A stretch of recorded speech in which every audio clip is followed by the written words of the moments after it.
விடுமா? வாழைமரம் படுத்திருக்கு, வாரத்தில சொரிஞ்சிருக்கு, சாஞ்சாலும் சாஞ்சு போடு தாங்கிக் கொள்ளடா.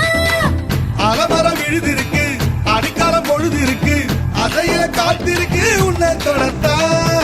படி படி படி படி படி படி வாடி வாடி பிஞ்சு கரட்டு பாக்கி தர வாங்கி தரே லண்டன்ல கெட்டு. வாடா வாடா வாடா வாடா ஒன் டே கிரிக்கெட் ஆடி புட்ட காலியாகும் 2 விக்கெட்.